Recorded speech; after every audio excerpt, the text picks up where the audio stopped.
हमारे गांव में एक बहुत ही अजीबोगरीब रिवाज था और वो ये कि शादी बिरादरी में ही की जाती थी। बिरादरी से बाहर शादी करने को बहुत ही अशुभ माना जाता था। अगर बिरादरी में जोड़ का रिश्ता ना होता तो भले लड़कियां अपने बाप की दहलीज पर बैठी बैठी ही बुढ़ी हो जाती, लेकिन बिरादरी से बाहर शादी नहीं की जाती थी। मेरी भी उम्र शादी की हो गई थी, लेकिन मेरे भाई के अलावा कोई भी लड़का नहीं था जिससे मैं शादी करती। फिर गांव वालों ने जबरदस्ती मेरे भाई से मेरी शादी करवा दी। मैं तो उसको भाई समझती रही, लेकिन उसने शादी की रात मेरे साथ मैं दुल्हन बनी बैठी थी। ये रात हर औरत के लिए उमंगों भरी रात होती है। नए ख्वाब सजाने वाली रात में हम सफ़र की संगत का सोच सोच कर हर लड़की ही शर्माती होगी, लेकिन मैं जिस उम्र में पहुंचकर दुल्हन बनी थी, मेरा दिल इन जज्बातों से खाली हो चुका था।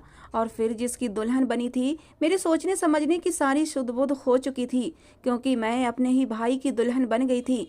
इस वक्त मेरी रंगत लट्ठे की तरह सफ़ेद पड़ चुकी थी। मेरे कानों ने जो सुना, मेरा दिल चाह रहा था कि जमीन फट जाए और मैं उसके अंदर समा जाऊं। भाई बहन के पवित्र रिश्ते को कैसी गंदी गाली दी गई थी। गांव की पुरानी और घटिया रस्मों के नाम पर ये एक कयामत थी जो दुनिया पर रहते हुए ही मेरे ऊपर टूट पड़ी थी। मेरी शादी मेरे ही छोटे भाई कुणाल के साथ। कुणाल मेरा छोटा भाई था। मेरा छोटा भाई कुणाल मुझसे बहुत छोटा था। ये समझें कि उसे खेलना मैंने ही सिखाया था। मेरे हाथ से वो निवाला लेकर खाया करता था। हमारा बचपन एक दूसरे के साथ गुजरा था। हर शाम मैं अपनी आंखों पर पट्टी बांध लेती और पूरे आंगन में उसे ढूंढती फिरा करती थी। वो बेतहाशा हंसता रहता। वो मुझे नैना जी कहकर पुकारता था। मैं उसे कहती, कुणाल, ये नैना जी क्या होता है? नैना जी कहो या फिर दीदी बोलो। लेकिन वो हमेशा नैना जी ही कहता था। कभी हम मिलकर कंचे खेलते, कभी कोयले से आंगन के फर्श पर ना जाने क्या क्या बनाते रहते। खेल में अपने भाई के साथ हमेशा खेला करती थी। वो मेरी जिंदगी की एक अकेली खुशी था और मैं उसके लिए खुशी का कारण। क्योंकि कुणाल सिर्फ 10 साल का था जब मेरी माँ हमें छोड़कर चली गई थी। उस समय मेरी उम्र 18 साल थी। वो भी मेरी बहुत इज्जत करता था। हम दोनों में मोहब्बत भी बहुत थी। स्कूल से घर लौटते ही उसकी नज़र सबसे पहले मुझे ही ढूंढा करती थी। वो स्कूल से आता तो खाना खाते हुए मुझे अपने स्कूल की ढेरों बातें सुनाता रहता। मैं उसे स्कूल का होमवर्क भी याद करवाया करती थी। हर बार वो अपने स्कूल में फर्स्ट आता था। वो मुझसे बहुत मोहब्बत करता था। मेरे गले में बाहें डाल देता, कभी मेरे हाथ मोहब्बत से चूमने लगता। उस वक्त तो वो 10 साल का था। माँ के जाने की कमी शायद वो मेरी मोहब्बत पाकर भूल चुका था।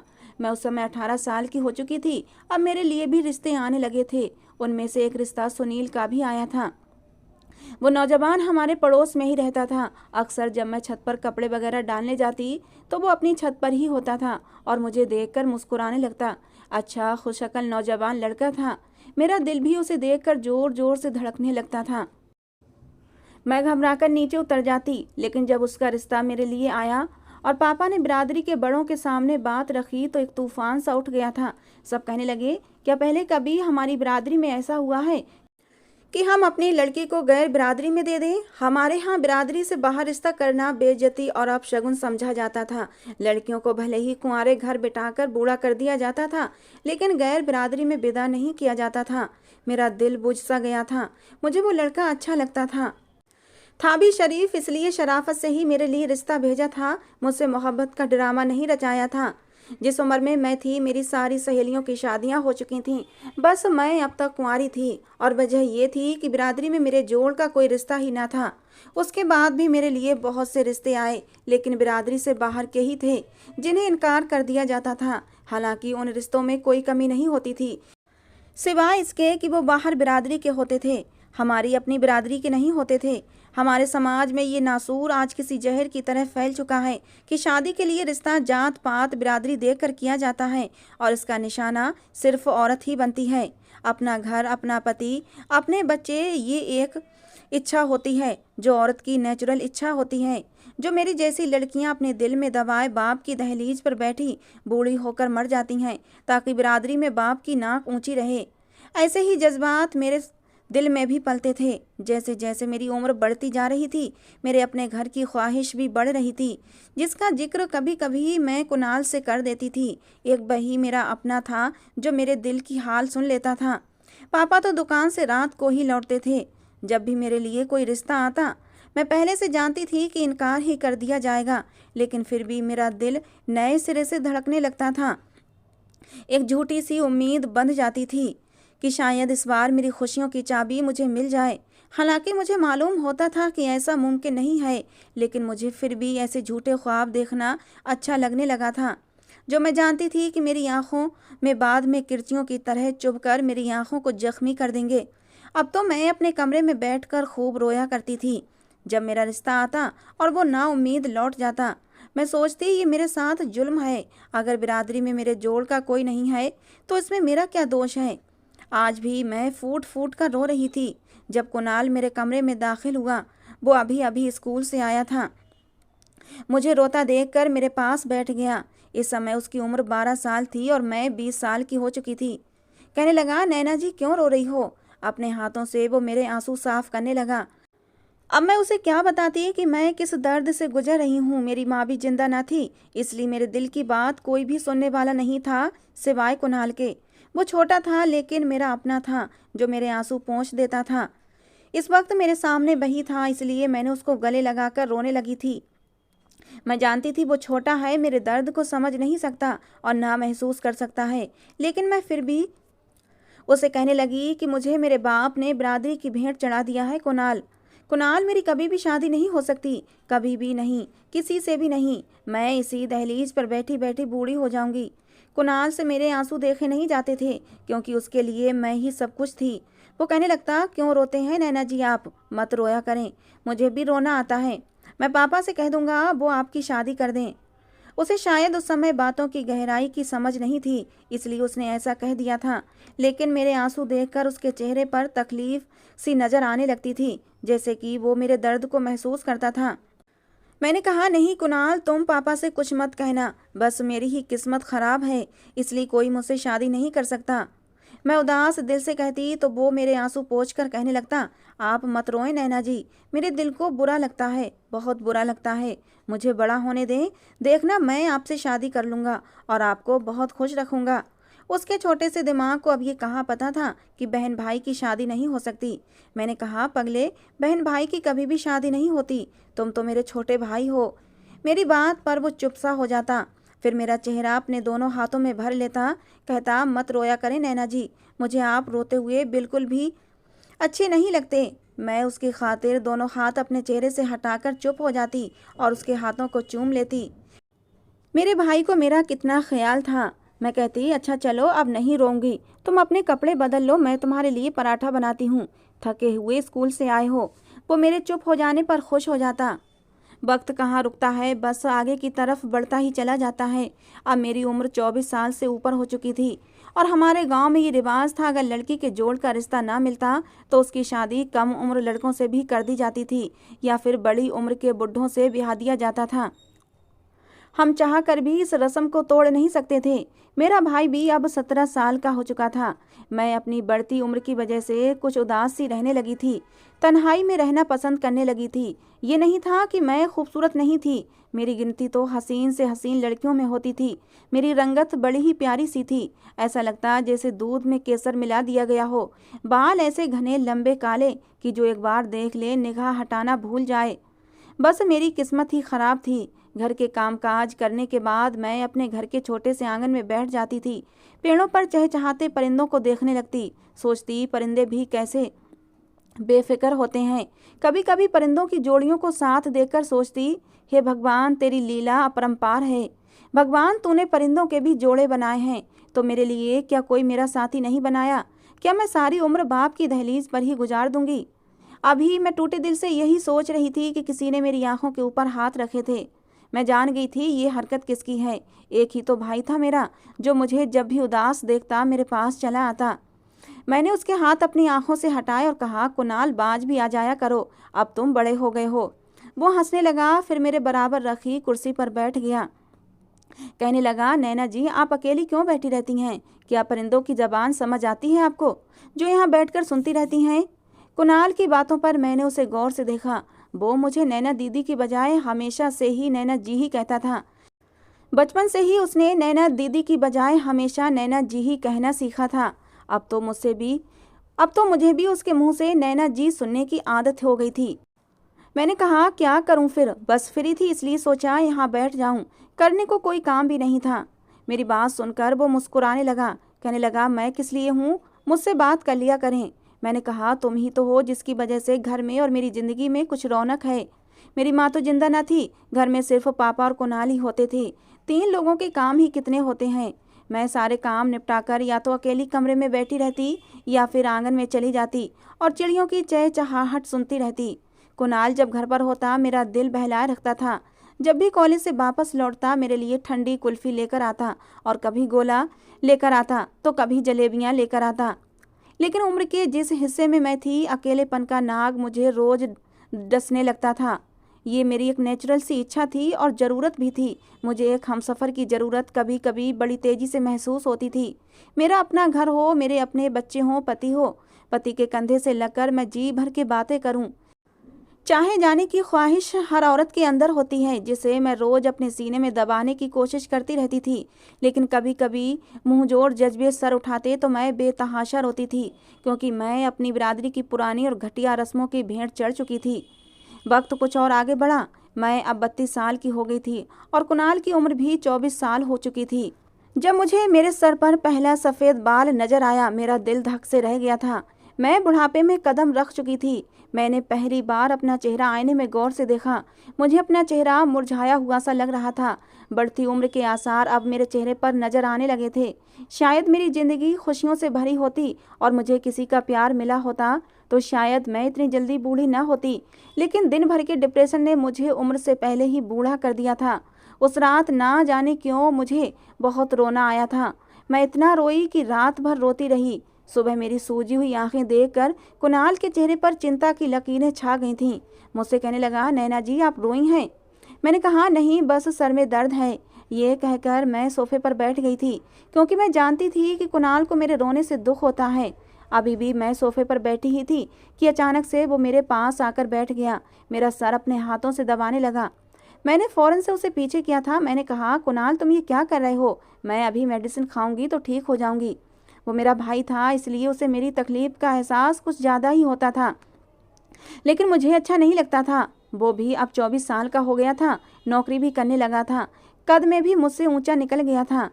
मैं उससे अब थोड़ा दूरी रखने लगी थी, लेकिन वो हर वक्त मुझसे चिपकने की कोशिश करता था। शायद वो मुझे कुछ ज़्यादा ही घुला मिला हुआ था। बचपन से मेरे साथ रहा था, इसलिए वही बचपना उसके अंदर अब भी मौजूद था।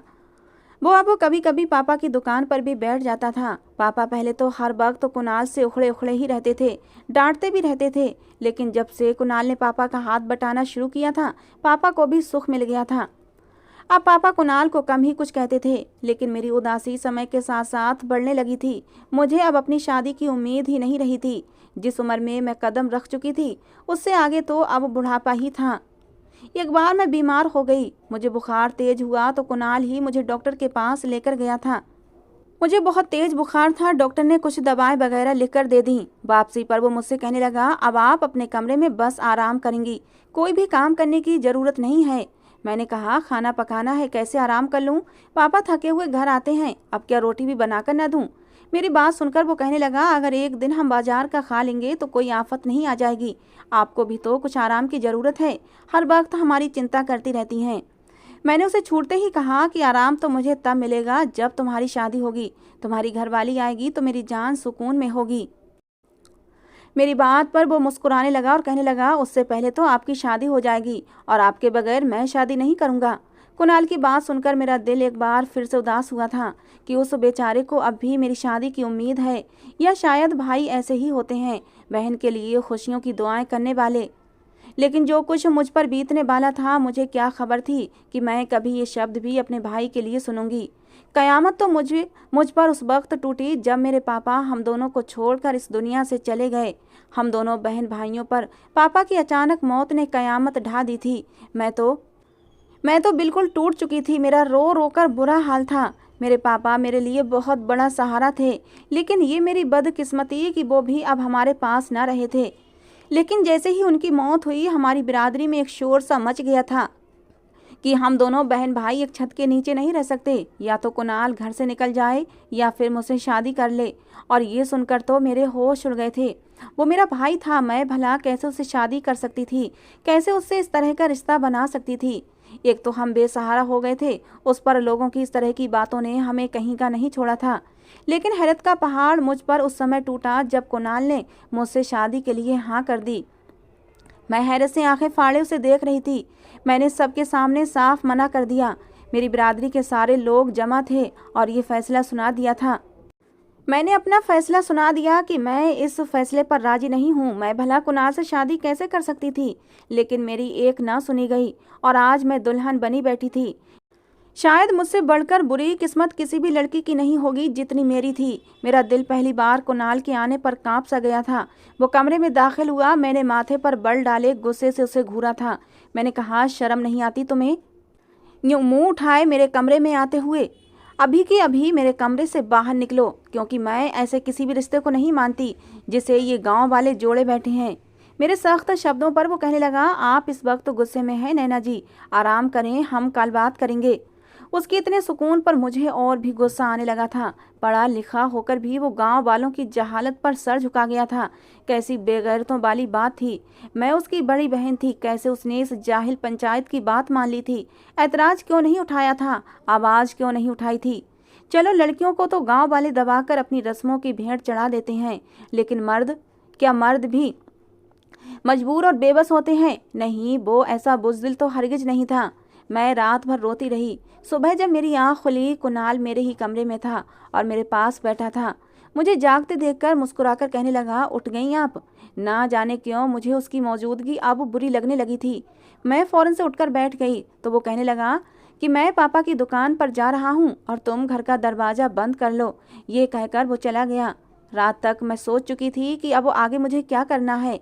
मैंने अपनी ज़िंदगी इन गाँव वालों की नज़र कर दी थी। हो सकता है कुणाल मजबूर हो गया हो, इसलिए मैं कुणाल की ज़िंदगी बर्बाद नहीं होने दूंगी। ना ही कुणाल के साथ ऐसा कोई रिश्ता निभाऊंगी। उसकी शादी मैं किसी अच्छी लड़की से करवाऊंगी। शाम को मैंने कुणाल से कहा कि वो शहर में नौकरी कर ले। हम या गांव में सब कुछ बेचकर शहर चले जाएंगे। मैं जानती थी कि शहर में जाकर हम आज़ाद ज़िंदगी गुजार सकते थे। अजीब बात यह थी, वो मेरी बात मान गया था। पापा की सारी ज़मीनें, घर और दुकान मेरे नाम पर था। मैंने वो बेच दिया।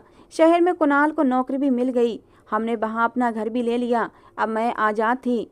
मैंने कुणाल से कहा कि जो रिश्ता ज़बरदस्ती गांव वालों ने हमारा जोड़ दिया है वो बिल्कुल बेबुनियाद है। तुम मेरे भाई हो, हमारे बीच इसके अलावा और कोई भी रिश्ता नहीं है, इसलिए तुम अपनी मर्जी से जहाँ चाहे शादी कर सकते हो। मुझे कोई एतराज़ नहीं होगा। मेरी बात सुनकर वो कुछ देर तो मुझे गौर से देखता रहा, फिर ठंडी आह भरकर जो बात उसने मुझसे कही मेरे रोंगटे खड़े होने के लिए काफ़ी थी। क्या बेकार की बात कर रहा था वो, जो बात मैंने आज तक कभी सोची भी नहीं थी और ना कभी मेरे दिमाग में ऐसी बात गुजरी थी। मैं तो उसकी बात सुनकर हैरत से उसे देख रही थी। अपनी बात कहने के बाद वो मुझसे आगे बोला, नैना जी, बहुत इंतज़ार करवा लिया आपने मुझसे। अब इससे ज़्यादा सब्र की उम्मीद मुझसे मत रखिएगा। मेरी आपसे शादी हुई है और मैं इसे पूरे मन से निभाऊंगा। मैं जब ऑफिस से वापस आऊँ मुझे आप दुल्हन की तरह तैयार मिलिएगा। बहुत खूबसूरत सा जोड़ा पहन लीजिएगा। ये कहकर वो मुझे हैरान छोड़कर जा चुका था। उसकी बात सुनकर तो मेरे होश उड़ गए थे। गुस्से से मेरे कान तक गर्म हो गए थे। वक्त ने मुझे कैसी अंधेरी खाई में ला फेंका था। मुझे अंदाजा तक नहीं था कि उसकी इतनी घटिया सोच होगी। मुझे कुणाल की इतनी गिरी हुई सोच पर अफसोस हो रहा था। मेरे और अपने रिश्ते को कौन सा नया घटिया रंग देना चाहता था वो। मुझे गांव छोड़कर शहर आने का भी क्या फ़ायदा हुआ। कुणाल की सोच तो वैसे ही गिरी हुई निकली थी। मैंने उसकी किसी बात को नहीं माना। जब वो ऑफिस से लौटा मुझे उसी हुलिये में देखकर सीरियस हो गया था। खाना भी चुपचाप ही खाया। मैंने भी उससे कोई बात नहीं की थी। वो खाना खाते हुए लगातार मुझे ही देख रहा था। मैं ना चाहते हुए भी नर्वस होने लगी थी। मुझे उसके साथ इस घर में रहते हुए सुरक्षा की बजाय घुटन का एहसास हो रहा था। मेरा दिल चाह रहा था कि खुद को ख़त्म कर लूँ। होश तो मेरे उस समय उड़े जब मैं किचन के बर्तन धोकर किचन की सफाई कर रही थी कि तभी वो किचन में दाखिल हुआ। मेरे हाथ से डस्टिंग का कपड़ा लिया और सेल्फ पर फेंक दिया। मेरा हाथ पकड़कर किचन से बाहर ले जाने लगा। मैंने कहा, कुणाल, मेरा हाथ छोड़ो, ये क्या बदतमीजी है। अब वो कोई छोटा बच्चा तो नहीं था जिससे मैं खुद को आसानी से छुड़ा सकती। मेरा दिल यूं था जैसे सीने से बाहर निकल आएगा। मुझे कुणाल से समय बहुत डर महसूस हो रहा था। मैं जोर जोर से उसका हाथ अपने हाथों से छुड़ा रही थी, लेकिन अब वो एक मजबूत मर्द था। मैं चाह कर भी उससे अपना हाथ छुड़ा नहीं सकी। वो मुझे अपने कमरे में ले गया और मेरा हाथ छोड़ दिया और कमरे का दरवाज़ा भी लॉक करने लगा। मेरा दिल तो जैसे किसी ने मुट्ठी में लाकर दबोच दिया था। वो मेरे लिए ना जाने कैसे गंदे इरादे लिए हुए था। मैं उसके सामने हाथ जोड़कर रोने लगी, उसकी विनती करने लगी कि भगवान के लिए मेरे साथ ऐसा कुछ मत करना, मैं खुद से ही नज़रें नहीं मिला पाऊंगी। लेकिन वो एकदम रिलैक्स था। कहने लगा, मुझे मेरा हक चाहिए। बचपन से मोहब्बत करता हूँ आपसे। कई कई घंटे आपको देखा करता था। यही सोचता था कि कब मैं इस काबिल होऊंगा कि अपनी नैना को अपना सकूं। और आप कह रही हैं कि आपसे रिश्ता ना निभाऊं। मैंने आपको कभी अपनी बहन समझा ही नहीं है और ना कभी कहा है।